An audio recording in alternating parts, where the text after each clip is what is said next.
The black SUV rolled through the iron gates of the Kang estate in Alpine, New Jersey at exactly 11:47 at night.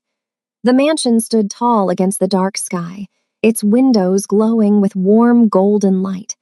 It was one of the most expensive properties in one of the wealthiest zip codes in America. Old money lived here. New power thrived here. Jai-Ho Kang stepped out of the vehicle before his driver could open the door. He was tired. 3 days in Chicago dealing with a supplier who thought he could skim money from the Kang organization had drained him. The supplier was now at the bottom of Lake Michigan. Problem solved. Jai-Ho adjusted his charcoal three-piece suit and walked toward the front entrance. His expensive rings caught the moonlight as he moved. Every step he took carried the weight of a man who controlled half the East Coast's underground economy. He was 34 years old, and he had already buried more enemies than most men would meet in a lifetime. The house was quiet when he entered. His staff knew better than to hover when he returned from business trips. He preferred silence. He preferred solitude. Jai-Ho made his way through the grand foyer, past the cream-colored walls and classical architectural details that his mother had chosen before she died. He was heading toward his study when he heard something that made him stop. Laughter. A child's laughter. His son's laughter. Jai-Ho turned slowly. The sound was coming from the kitchen. He walked toward it, his footsteps silent on the marble floor. When he reached the ornate gold-framed doorway, he gripped the frame so hard that his rings dug into his flesh. And then he saw it. His 4-year-old son, Min-jun, was standing in the kitchen covered in flour. The boy's dark hair was dusted white, and his small hands were sticky with dough. He was laughing, actually laughing, while a woman knelt beside him, wiping his fingers with a warm cloth. The woman was black. She wore the traditional maid's uniform, a black dress with a white apron and white trim. Her natural hair was pulled back neatly, and her movements were gentle, almost maternal. She was saying something to Min-jun in a soft voice, and the boy was looking at her like she was the most important person in the world. Jai-Ho felt his chest tighten. Min-jun had not laughed in over a year, not since his mother walked out, not since the therapists started coming, not since Jai-Ho had accepted that his son might be broken forever. But here he was, giggling like a normal child, clinging to the maid's apron like she was his lifeline. The boy looked up at her with pure adoration. He called her name with a softness Jai-Ho had never heard his son use. Not for him, not for anyone. Jai-Ho's jaw clenched. Something burned in his chest, confusion, anger, and underneath it all, something that felt dangerously close to jealousy. His son had never looked at him that way, not once. I welcome you, my beautiful family and friends. Please click subscribe. Do well to like this video and tell me in the comments where you're watching from. Your support helps us bring more thrilling stories, and trust me, you won't want to miss them. Now, let's continue. Jai-Ho did not announce his presence immediately. He stood in the doorway for another 30 seconds, watching the scene unfold in front of him. The maid finished wiping Min-jun's hands and then cupped his small face gently. She said something that made the boy nod eagerly. Then she reached for a small piece of dough and handed it to him. Min-jun shaped it clumsily into a ball, and the woman praised him like he had created a masterpiece. Jai-Ho had hired countless people to care for his son, nannies with degrees from top universities, specialists recommended by the best child psychologists in Manhattan. None of them had lasted more than a month. Min-jun rejected them all, refusing to speak, refusing to eat, refusing to exist in any meaningful way. But this woman, this maid, she had done something none of them could do. She had made his son human again. Jai-Ho should have been grateful. Instead, he felt something cold wrap around his heart. He did not like mysteries. He did not like things he could not control. And he definitely did not like the way his son looked at this stranger. He cleared his throat. The woman's head snapped up. Her eyes met his, and Jai-ho saw something he rarely encountered: no fear. She did not flinch. She did not bow. She simply looked at him with a calm expression, as if he were just another person in the room rather than the most dangerous man in New Jersey. Min-jun noticed his father and immediately went quiet. The laughter disappeared. The light in his eyes dimmed. He pressed closer to the maid, gripping her apron tighter. Jai-ho noticed. He noticed everything. "Mr. Kang," the woman said, rising to her feet. Her voice was steady. "We were not expecting you back until tomorrow." Jai-ho ignored her statement. "What is happening here?" "Min-jun wanted to learn how to make beignets," she replied. "It is a recipe from my grandmother." Jai-ho's eyes moved to his son. "Min-jun, come here." The boy did not move. He stayed pressed against the maid's leg, his small fingers wrapped in the fabric of her apron. Something dark flashed across Jai-ho's face. His own son was choosing a stranger over him. "It is late," the woman said gently, sensing the tension. She knelt beside Min-jun and spoke softly. "Go say good night to your father, then we can finish our beignets tomorrow. I promise." Min-jun looked up at her, then back at Jai-ho. Slowly, reluctantly, he released her apron and walked toward his father. He stopped 2 feet away and gave a small bow. "Good night, Appa." Jai-ho stared down at his son. The boy's eyes were fixed on the floor. There was no warmth in his posture, no affection in his voice. This was duty, not love. "Good night," Jai-ho said flatly.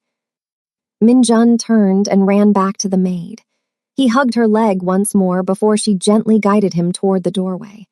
As they passed Jai-ho, the woman did not lower her gaze. She looked at him directly, just for a moment, before leading his son out of the kitchen. Jai-ho stood alone in the kitchen, surrounded by flour and dough, and the fatting echo of his son's laughter. He needed answers. Jai-ho Kang had built his empire on information. He knew things about people before they knew things about themselves. So when he returned to his study that night, he pulled every file on every staff member in his household. The maid's name was Camille Fontaine. She was 28 years old, born and raised in the Treme neighborhood of New Orleans, Louisiana. She had moved to New Jersey 3 months ago after the death of her grandmother. She had no living family, no husband, no children. Her background check had been clean when she was hired. No criminal record, no suspicious connections.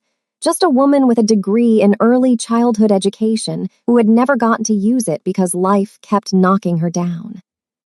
Jai-ho read the file 3 times. There was nothing there to explain why his son had bonded with her so quickly.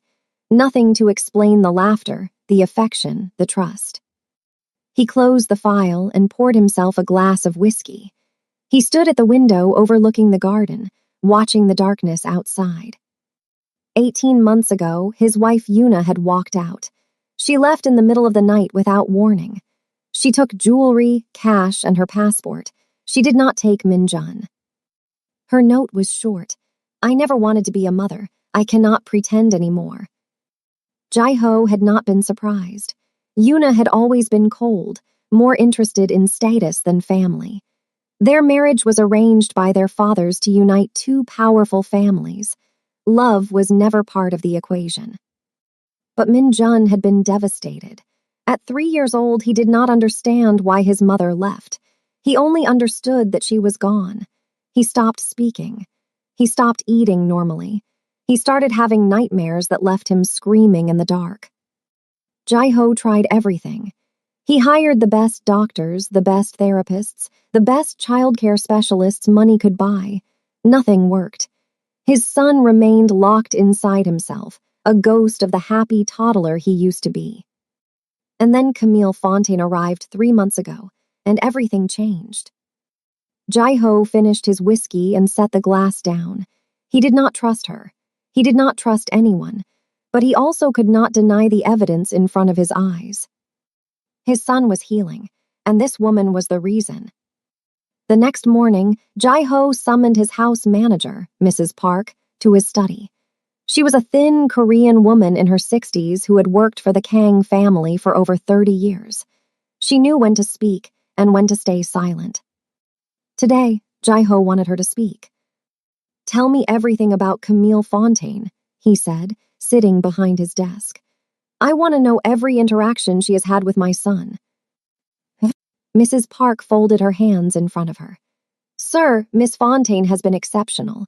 When she first arrived, she did not force herself on the young master. She simply existed near him, working in the same rooms, humming old songs, never demanding anything from him." Jai-ho leaned back in his chair. "Continue." During her second week, the young master approached her while she was cleaning the library. He just stood next to her and watched. She did not acknowledge him right away. She let him observe her. After an hour, she handed him a dust cloth and asked if he wanted to help. Mrs. Park's voice softened. "He took the cloth, sir. He helped her clean for the rest of the afternoon. It was the first time he had engaged with anyone since Mrs. Kang left." Jai-ho's jaw tightened at the mention of his ex-wife. What happened after that? They started spending more time together. Miss Fontaine would read to him in the garden. She taught him simple cooking tasks in the kitchen. She started braiding his hair because he asked her to, even though his hair does not need braiding. Mrs. Park paused. Within a month, the young master was speaking again. Full sentences. He even started smiling. Jai-ho absorbed this information in silence. He did not like how much he had missed while focusing on his business empire. He did not like how a stranger had succeeded where he had failed. "Why was I not informed?" he asked, his voice dangerously quiet. Mrs. Park hesitated. "We did send reports, sir, but you were occupied with business matters. We assumed you would prefer good news over detailed explanations." Jai-ho dismissed her with a wave of his hand. When she was gone, he pulled up the security footage from the past 3 months on his computer. He watched hours of recordings. He saw Camille reading to Min-jun in the garden, her voice animated as she acted out different characters. He saw her teaching him to knead dough in the kitchen, patient even when he made mistakes. He saw his son fall asleep in her arms on the living room couch, peaceful in a way Jai-ho had never witnessed. The footage made him feel things he did not want to feel. He saw the way Min-jun looked at Camille, with complete trust, complete adoration.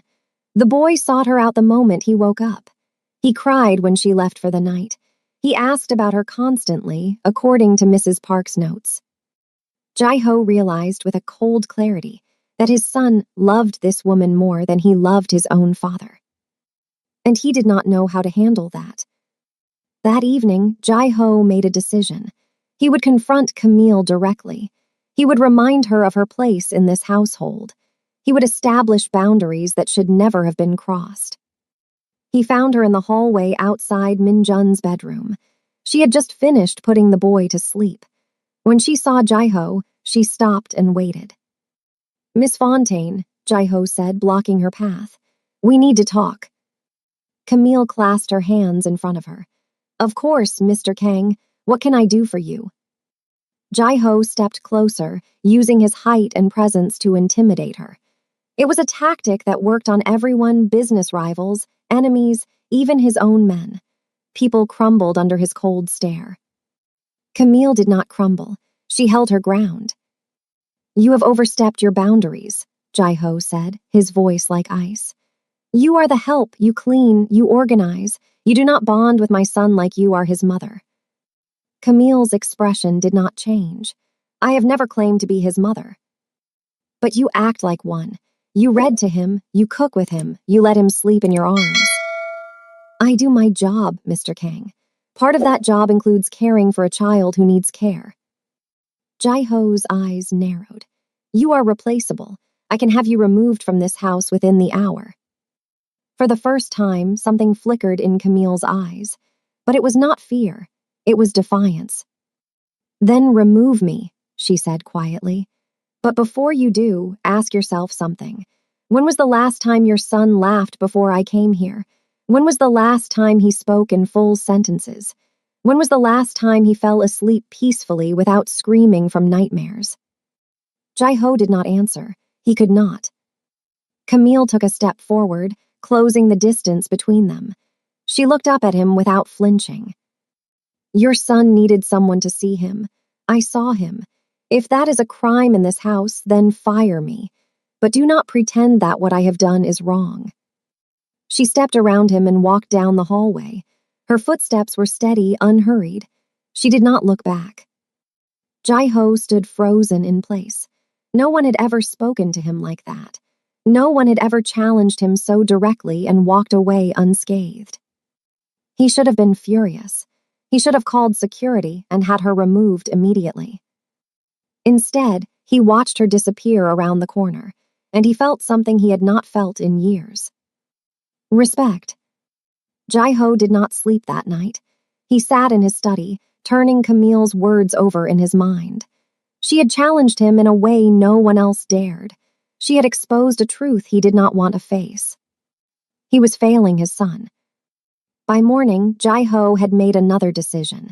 He would learn everything there was to know about Camille Fontaine. Not just the surface details in her employee file, but the deeper truths. Who was this woman who showed no fear? Where did she come from? What made her the way she was? He called his head of intelligence, a man named Vincent Rhee, and ordered a deep investigation. I want everything, Jai-ho said. Her childhood, her education, her relationships, any debt, any secrets, any connections she might have. Leave no stone unturned. Vincent nodded. Timeline. 48 hours. The investigation began immediately. Vincent's team dug into public records, social media archives, and even traveled to New Orleans to interview people who knew Camille. The results came back faster than expected. Camille Fontaine was born in the Treme neighborhood of New Orleans to a teenage mother who died of a drug overdose when Camille was 4 years old. She was raised by her grandmother, Delphine Fontaine, a woman who worked 3 jobs to keep a roof over their heads. Camille excelled in school despite the poverty surrounding her. She earned a scholarship to Louisiana State University and graduated with a degree in early childhood education. She dreamed of opening a daycare center for children in low-income neighborhoods. But life had other plans. During her senior year of college, her grandmother was diagnosed with heart disease. The medical bills piled up. Camille abandoned her career plans and became her grandmother's full-time caretaker. She worked odd jobs, cleaning houses, waitressing, doing whatever she could to pay for medications and doctor visits. It was not enough. 3 years ago, Delphine needed a surgery that could have saved her life. The hospital in New Orleans refused to perform it without payment up front. Insurance would not cover it. Camille tried everything, fundraisers, loans, begging. Nothing worked. Delphine Fontaine died in a rundown apartment, holding her granddaughter's hand. Jai-ho read this section of the report 3 times. He imagined Camille sitting beside her grandmother, watching the life drain from the only family she had ever known. He imagined the helplessness, the grief, the rage at a system that valued money over human life. After her grandmother's death, Camille had nothing left in New Orleans. She sold what little she owned and moved to New Jersey, where a distant acquaintance told her there was work available in wealthy households. She needed stability. She needed to survive. She did not know she was walking into the home of one of the most dangerous men in America. The report also included notes from interviews with Camille's former employers and neighbors. Every single one described her the same way: kind, hardworking, patient. One elderly woman in New Orleans said that Camille had visited her every week to check on her, even when she had nothing to gain from doing so. That girl has a heart of gold, the woman said. The world has not been kind to her, but she stays kind anyway. That takes strength. Jai-ho closed the report and stared at the wall. He had expected to find something suspicious, a hidden agenda, a criminal connection, a reason to justify removing her from his home.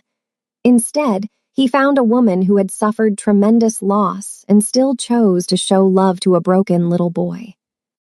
It was 2 o'clock in the morning. Jai-ho was alone in his study, surrounded by darkness. He thought about Camille holding Minjun's hand. He thought about her holding her grandmother's hand as the woman took her last breath. He told himself he did not care. He told himself it changed nothing. But he could not stop thinking about her. A week passed, and Jai-ho found himself watching Camille more than he should. He did not approach her. He did not speak to her beyond basic formalities, but he was aware of her presence in a way that unsettled him. He noticed how she hummed old jazz songs while she worked. He noticed how she always kept her composure, even when other staff members rushed around in chaos. He noticed how she treated everyone with the same respect, whether they were the head of the household or the newest kitchen worker. But Jai-ho did not have time to dwell on these observations. Business demanded his attention. The Yoon syndicate from Los Angeles was making aggressive moves. They had been trying to expand to the East Coast for years, but Jai-ho's organization had always blocked them. Now, they were getting bolder. On a Tuesday night, armed men attacked one of Jai-ho's warehouses in Newark. They killed 2 guards and hospitalized 3 others. They stole a shipment worth over $2 million. Worse, they left a message spray-painted on the warehouse wall. The KANGSRGTTING soft. Jai-ho received the call at midnight. He went into war mode immediately. For the next 2 weeks, he was barely home. He spent his days in meetings with his lieutenants, planning retaliation. He spent his nights on the streets, visiting his operations, reminding everyone that the Kang Empire was still strong. When he did return to the mansion, it was usually after 2 in the morning. He expected the house to be dark and silent. But something strange kept happening. Every night, no matter how late Jai-ho returned, Minjun was awake. The boy sat on the bottom step of the grand staircase, wrapped in a blanket, fighting sleep, and beside him always was Camille. When Jai-ho walked through the door, Minjun would run to him and wrap his small arms around his father's leg. The hug lasted only a few seconds, but it was more physical affection than the boy had shown Jai-ho in over a year. Then Minjun would return to Camille, take her hand, and let her lead him back upstairs to bed. This happened 6 nights in a row. On the 7th night, Jai-ho stopped Camille before she could leave.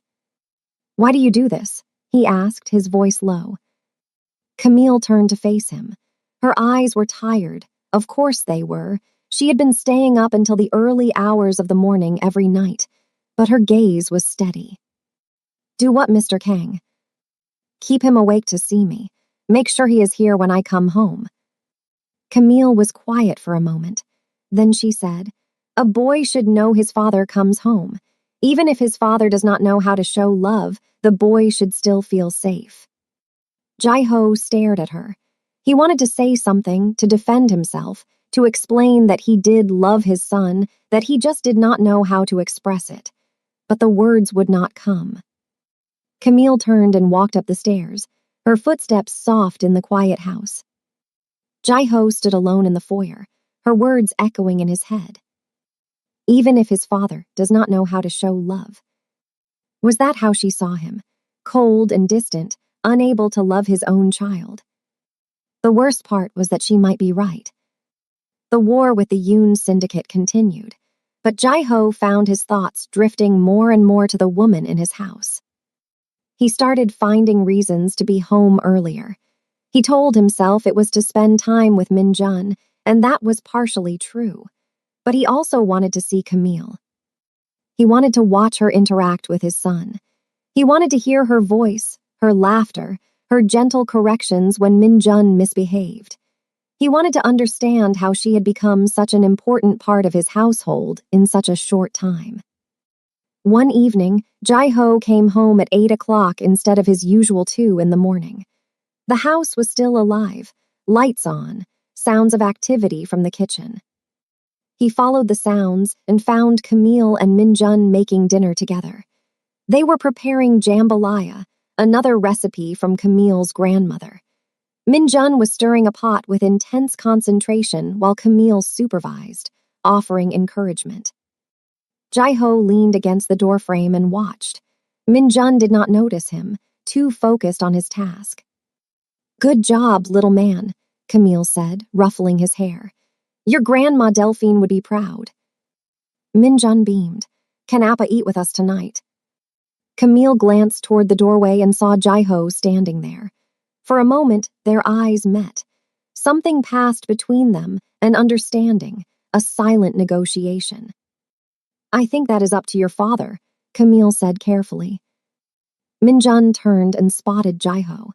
His face lit up in a way that made Jaiho's chest ache. "Appa, you are home early. Come eat with us." Jaiho hesitated. He had not shared a casual family meal in years. His life was business dinners, formal meetings, eating alone in his study while reviewing reports. But his son was looking at him with such hope, and Camille was watching him with an expression that seemed to ask, "Are you going to disappoint him?" "All right," Jaiho said quietly. "I will eat with you." Minjun cheered and went back to stirring. Camille's lips curved into the smallest smile, the first smile she had ever given Jaiho. That dinner changed something between them. They sat at the kitchen island instead of the formal dining room. The jambalaya was spicy and rich, flavors that Jaiho had never experienced before. Minjun talked constantly, telling his father about everything he had learned from Camille, recipes, stories about New Orleans, songs she had taught him. Jaiho listened.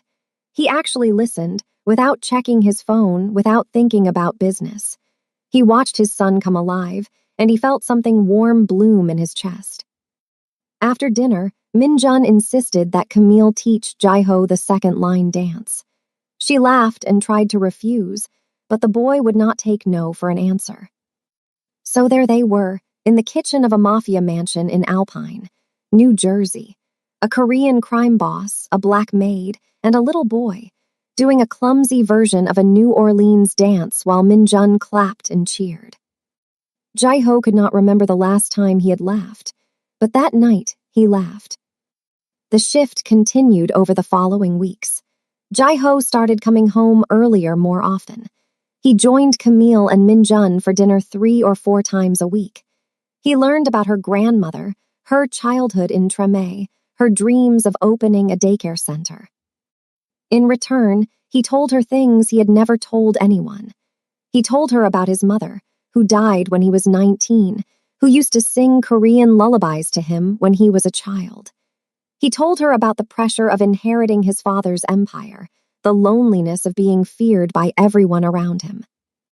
Camille listened without judgment. She did not try to fix him or change him. She simply heard him. One night after Minjun was asleep, Jaiho and Camille sat on the back patio, looking out at the garden. The air was cool, and the stars were bright above them. "Why did you not leave?" Jaiho asked suddenly. Camille looked at him. "What do you mean?" "After I confronted you that first night, after I threatened to fire you, most people would have quit. Why did you stay?" Camille was quiet for a long moment. Then she said, "Because of Minjun. He needed someone, and I could not walk away from a child who needed me.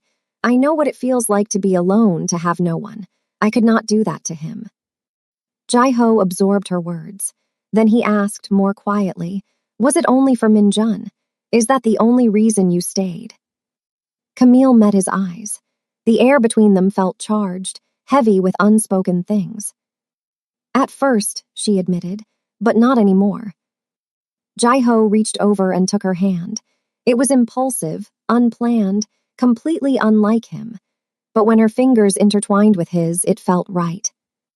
They sat there in silence, holding hands, watching the stars. Neither of them acknowledged what was happening. Neither of them put words to it, but they both knew. Everything had changed.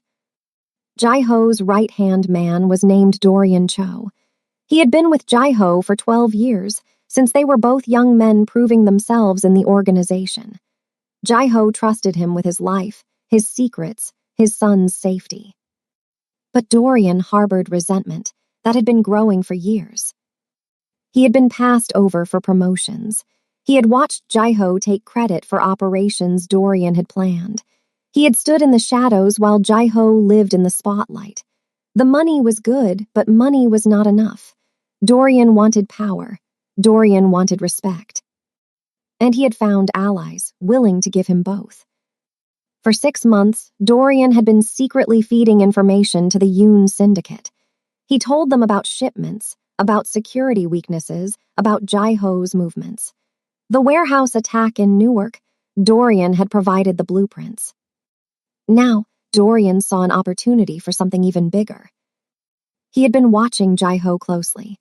He noticed the changes, the earlier arrivals home, the dinner with the maid. The softening in Jaiho's usually cold demeanor. He did surveillance of his own and discovered the truth. Jaiho Kang, the feared Mafia boss, was falling for the help. Dorian brought this information to the Yoon family. He proposed a plan: kidnap the maid, use her as bait to lure Jaiho into a trap, kill him, take over the Kang Empire with Yoon backing. The Yoons agreed immediately. It happened on a Tuesday afternoon. Jaiho was in Manhattan, meeting with a lawyer about legitimate business investments. Mrs. Park had the day off. Most of the security staff were positioned at the front gate and the perimeter. No one expected an attack from within. Dorian let the Yoon men into the house through a service entrance. There were 6 of them, armed and masked. Camille was in the kitchen with Minjun, teaching him to make pralines. They were laughing about something. Minjun had gotten sugar in his hair again when the door burst open. The men swarmed in like locusts. Camille's first instinct was to protect Minjun. She pulled him behind her, shielding him with her body. "Run," she screamed at him. "Run and hide." But one of the men grabbed Minjun before he could move. The boy screamed, thrashing and kicking. "Let him go." Camille lunged at the man, scratching his face, trying to free the child. Another man struck her across the face. She fell hard, her head hitting the marble counter. Blood trickled from a cut above her eye. "Stop," Minjun screamed. "Do not hurt her, stop." The man holding Minjun shoved the boy to the ground. "We are not here for you, kid, just the woman." They grabbed Camille and dragged her toward the door. She fought with everything she had, biting, scratching, kicking. She managed to break free for a moment and ran toward Minjun. "Tell your father," she said urgently, cupping the boy's tear-streaked face. "Tell him I am sorry. Tell him to find me. Tell him." A man grabbed her from behind and clamped a hand over her mouth. They dragged her out of the kitchen, out of the house, into a waiting van. The last thing Minjun saw was Camille's eyes, wide with fear, but also with determination, as the van doors slammed shut. Then she was gone. Minjun sat alone on the cold kitchen floor, surrounded by spilled sugar and broken glass. He screamed for help until his voice went raw. Jaiho received the call 20 minutes later.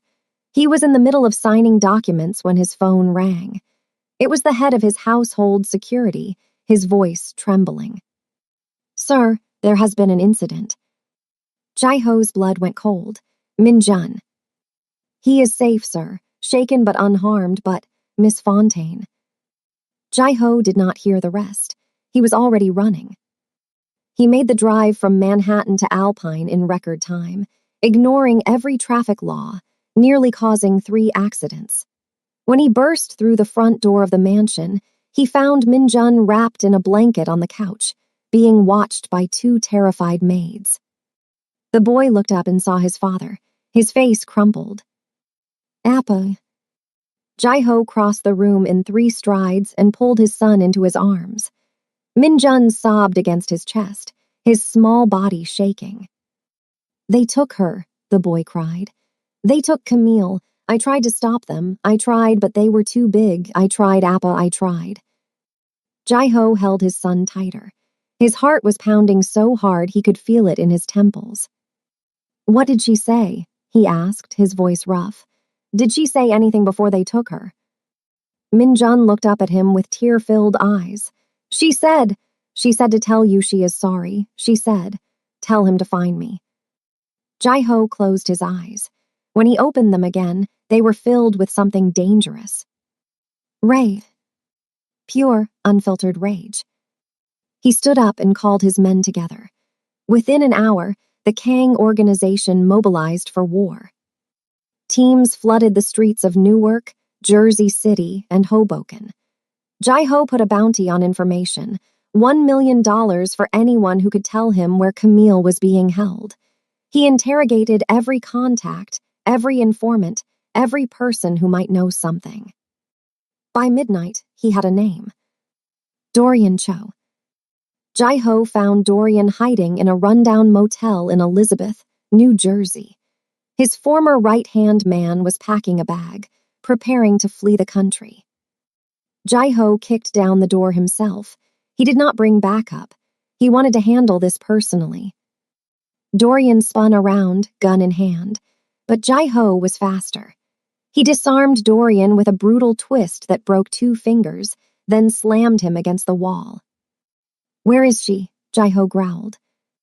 Dorian laughed despite the pain. Look at you, the great Jai-ho Kang losing his mind over a maid, a nobody, a woman who does not even belong in your world. Jai-ho's fist connected with Dorian's face. Blood sprayed across the wall. Where is she? Dorian spat blood onto the floor. She is with the Yoons, Camden, the old Fisher factory by the river, but you are too late. By the time you get there, they will be ready for you. It is a trap, you fool. You walk in there and you die. Jai-ho leaned close, his voice dropping to a whisper. Then I will die killing every single one of them. He stepped back and looked at the man he had trusted for 12 years. The man who had betrayed him, who had put Camille in danger, who had made his son watch as the woman he loved was dragged away screaming. You said she does not belong in my world, Jai-ho said quietly. You are wrong. She belongs wherever she wants to belong. He pulled his gun. And you belong in the ground. The gunshot echoed through the empty motel. The Fisher factory in Camden had been abandoned for 15 years. It sat by the Delaware River, a hulking skeleton of rusted metal and broken windows. The Yoons had turned it into a temporary base of operations. They were expecting Jai-ho. They had set up positions on every floor, armed men, waiting to cut him down the moment he walked through the door. But Jai-ho did not walk through the door. He coordinated a 3-point assault. His best men hit the factory from the north, south, and east simultaneously. Explosions lit up the night sky. Gunfire erupted from every direction. While the Yoons scrambled to respond to the chaos, Jai-ho slipped in through the basement, a service entrance that Dorian had not known about. He moved through the dark corridors like a ghost. Any man who crossed his path did not live long enough to raise an alarm. Jai-ho was not just a businessman tonight. He was the monster his enemies had always feared. He found Camille on the 3rd floor in a room that used to be an office. She was tied to a chair, her face bruised, her lips split. But she was alive. She was conscious. And when she saw Jai-ho in the doorway, she did not cry. She did not beg. She just said, "What took you so long?" Despite everything, Jai-ho almost smiled. He crossed the room and cut the ropes binding her wrists. His hands were gentle, a stark contrast to the violence he had just unleashed. "Can you walk?" he asked. "I can run if I have to." He helped her to her feet. For a moment, they just looked at each other. Her face was battered. His suit was stained with blood that was not his own. "You came for me," she whispered. "I will always come for you." They made their way toward the exit, but they were not alone. The head of the Yoon syndicate, a man named James Yoon, blocked their path. He was flanked by 4 armed men.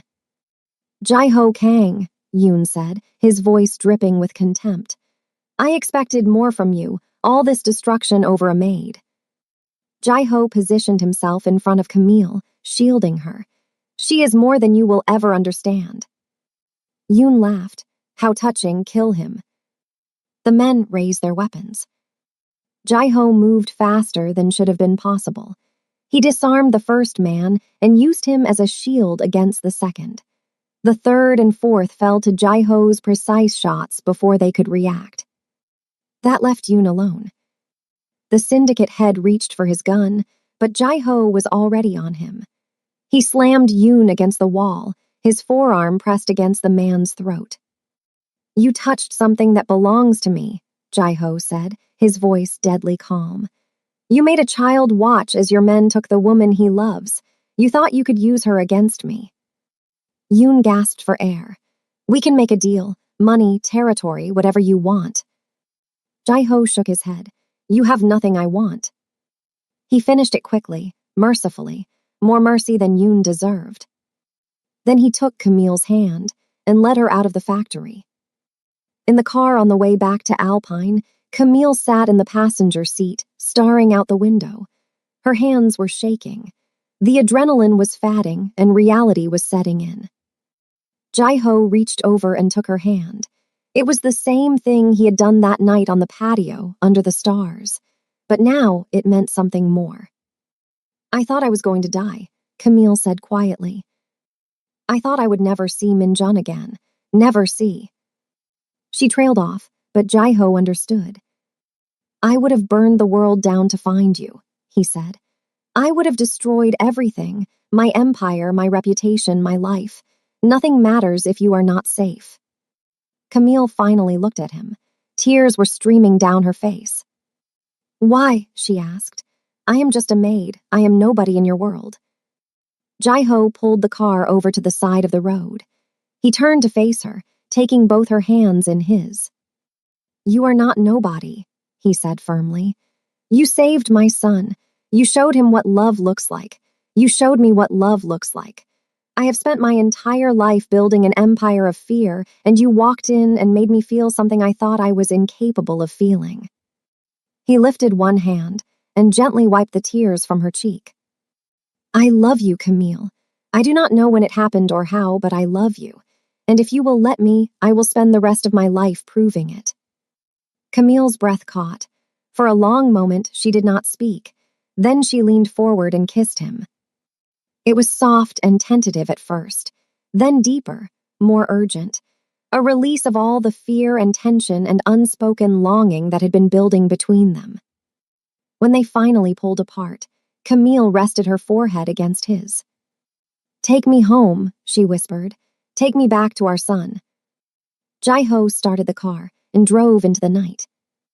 6 months later, the Kang mansion in Alpine looked different. Not physically. The architecture was the same, the furniture unchanged, but the atmosphere had transformed completely. Laughter echoed through the hallways. Music played in the kitchen. The cold silence that had once defined the household was replaced by warmth and life. It was a Saturday afternoon, and Min-jun was running through the garden, chasing butterflies with his toy net. He was almost 5 now, taller than he had been 6 months ago, healthier, happier than Jai-ho had ever seen him. "Camille, Camille, I caught one," the boy shouted. Camille stepped onto the patio, shading her eyes from the sun. Her natural hair was loose around her shoulders, and she wore a flowing summer dress instead of her old maid's uniform. "Let me see, little man," she called back. She walked down to meet him, but she moved slower than she used to. Her hand rested gently on her stomach, which was now visibly rounded. 12 weeks pregnant. Min-jun showed her his empty net. It flew away. "Then you will catch another one. You are getting better every day." The boy beamed and ran off to continue his hunt. Jai-ho watched from the doorway of the mansion. It was the same doorway where he had first seen Camille with his son, where his world had started to shift. But now his expression was not shock or displeasure.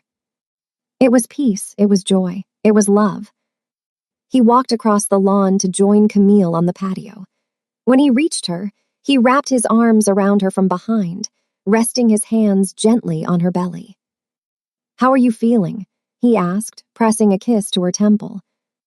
Tired, she admitted, but happy, so happy. They stood together, watching Minjun dart around the garden. I never thought I could have this, Jai-ho said quietly. A family, a real family. I thought I was too broken, too damaged. Camille turned in his arms to face him. She reached up and touched his face, her fingers tracing his jaw. You were never broken, she said. You just needed someone stubborn enough to show you how to love. Jai-ho smiled, a real smile, the kind that reached his eyes. And stubborn you are. I learned from my grandmother. She always said, Fontaine women do not quit, we fight for what matters. She sounds like she was a remarkable woman. She would have loved you. Camille paused. Well, after giving you a hard time first. Jai-ho laughed. I have no doubt. That evening, the kitchen was full of chaos. Camille was teaching Minjun how to make gumbo, the same recipe her grandmother had taught her decades ago in New Orleans. The air smelled of spices and rue, and steam rose from the pot on the stove. Jai-ho sat at the kitchen island, watching them work. He was supposed to be reviewing business documents, but his laptop had gone dark from inactivity. Appa, I am stirring, Minjun announced proudly. Camille says I am the best stirrer in the whole world. I did say that, Camille confirmed, winking at Jai-ho.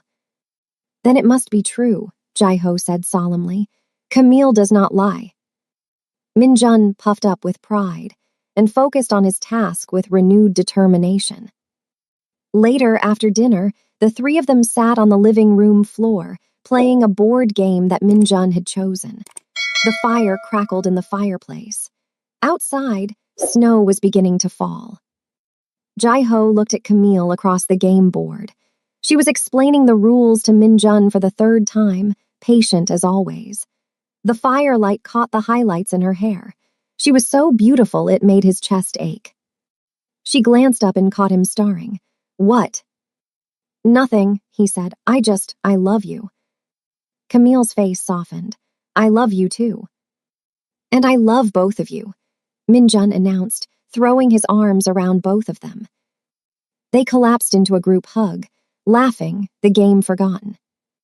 Later that night, after Minjun was asleep, Jai-ho and Camille sat together on the patio. The snow had stopped, and the world was covered in a blanket of white. I have something for you, Jai-ho said. He reached into his pocket and pulled out a small velvet box. When he opened it, a ring sparkled in the moonlight, an emerald surrounded by diamonds, set in platinum. The emerald reminded me of New Orleans, he said.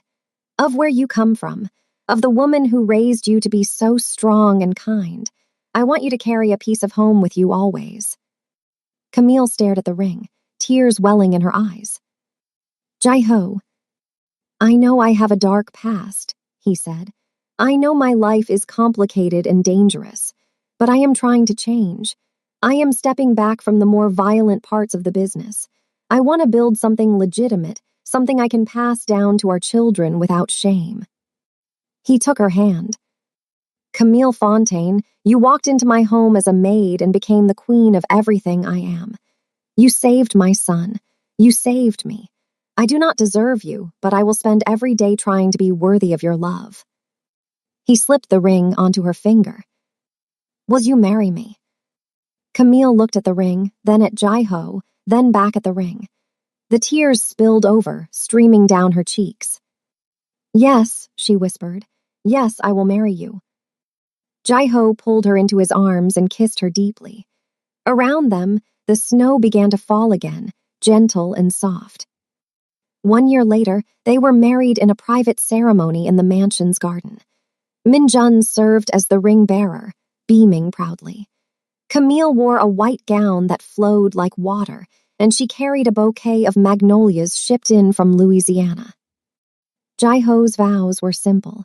You taught me that love is not a weakness. It is the greatest strength I have ever known. I promise to protect you, to cherish you, and to remind you every single day that you are loved. Camille's vows were just as sincere. You gave me a family when I thought I had lost everything. You gave me a home, a partner, and a son. I promise to stand beside you through whatever comes, to be your peace in the chaos, and to love you with everything I have." They exchanged rings, and when Jaiho kissed his bride, Minjun cheered louder than anyone. 3 months after the wedding, Camille gave birth to a baby girl. They named her Delphine, after Camille's grandmother. The first time Minjun held his baby sister, he looked at her with the same wonder he had once reserved for Camille. "I will protect her," he said solemnly. "I will be the best big brother in the whole world." Jaiho put his arm around Camille as they watched their children together. "Look at what we built," she said softly. Jaiho kissed the top of her head. "Look at what you built. You walked into this cold, empty house and filled it with love. You showed a broken man how to be whole." Camille leaned against him, watching Minjun carefully rock his baby sister. "It took both of us," she said. "You had to be willing to let the walls down. You gave me a reason to." They stood together in the warm glow of the nursery, a family forged from pain and loss, and the stubborn refusal to give up on love. Jaiho Kang had spent his life building an empire of fear. He had been powerful, wealthy, untouchable. But he had also been alone, unloved, disconnected from anything that truly mattered. Then Camille Fontaine walked through his door, a maid from New Orleans with a heart of gold and the strength of a lion. She did not fear him. She did not bow to him. She saw through his walls and loved the broken man inside. She gave him a son who laughed again. She gave him a daughter who carried her grandmother's name. She gave him a home filled with music and cooking and the simple joy of family dinners. And in the end, that was worth more than all the power in the world. The Korean Mafia boss who had shocked to see his son with a black maid had become a husband, a father, and a man who finally understood what mattered. Love. Family. Home. Thank you for watching to the end. Please remember to click the subscribe button and make sure you like this video, and tell me in the comments where you're watching from. Thank you.